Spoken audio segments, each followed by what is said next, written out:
मैं सुमित पांडे हूं और आप देख रहे हैं हमारा YouTube चैनल धुन से उठती धुन। आज बापू की जयंती है और इस जयंती पर मैं एक किस्सा आपके साथ शेयर करना चाहता हूं। वो किस्सा ये है कि आखिर बापू ने सरदार वल्लभ भाई पटेल और पंडित जवाहरलाल नेहरू के बीच में नेहरू को ही देश का प्रधानमंत्री क्यों चुना। इसके पीछे की वजहें आपको जाननी पड़ेंगी, तब आपको समझ में आएगा कि गांधी ने आखिर नेहरू को क्यों चुना सरदार पटेल के बरस। नमस्कार। असल में गांधी जी और सरदार के बीच सिर्फ उम्र की 6 साल का फ़र्क था, जबकि सरदार और नेहरू के बीच करीब 15 बरस की उम्र का फ़र्क था।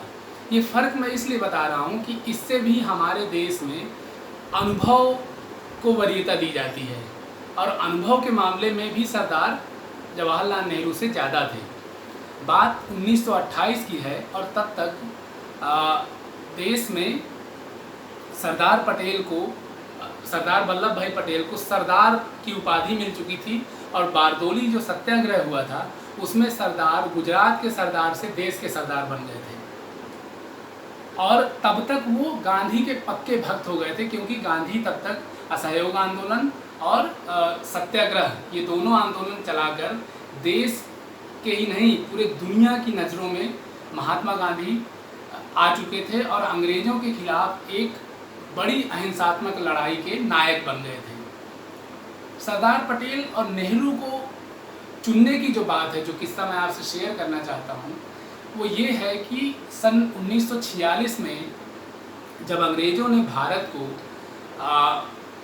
अंतरिम सरकार बनाने के लिए उनको सत्ता सौंपी और ये हुआ कि अगले साल देश को आज़ादी दी जाएगी, तो जब अंतरिम सरकार बनाने की बारी आई तो सवाल ये हुआ, तो इस पर बात हुई कि कांग्रेस का जो अध्यक्ष होगा वही देश का प्रधानमंत्री बनेगा और कांग्रेस का अध्यक्ष उस वक्त मौलाना अबुल कलाम आज़ाद थे। ये बात है सन 1946 की। गांधी ने, जब गांधी से पूछा गया कि देश का प्रधानमंत्री किसको बनना चाहिए, तो उन्होंने फ़ौरन सरदार मौलाना अबुल कलाम आज़ाद को चिट्ठी लिखी और उस चिट्ठी में उन्होंने साफ साफ लिखा कि अब मौका आ गया है कि हमें देश का प्रधानमंत्री चुनना चाहिए और इसके लिए उन्होंने नेहरू के बारे में स्पष्ट करते हुए कहा कि ये जिम्मेदारी, सरकार की जिम्मेदारी नेहरू के हाथों में सौंपनी चाहिए। मौलाना अबुल कलाम आज़ाद इस बात को समझ गए कि महात्मा गांधी क्या चाहते हैं।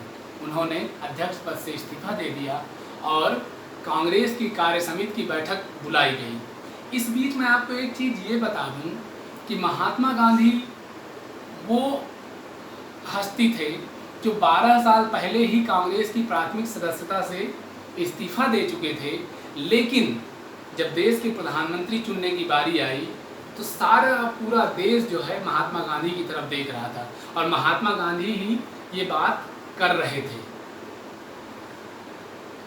जब इस्तीफा दे दिया उन्होंने तो फिर ये हुआ, कार्य समिति की बैठक हुई और कार्य समिति की बैठक में अध्यक्ष किसे चुना जाए इसका फैसला प्रांतीय समितियां करती थी उस वक्त, पीसीसी, जिसे आज भी हम पीसीसी कहते हैं।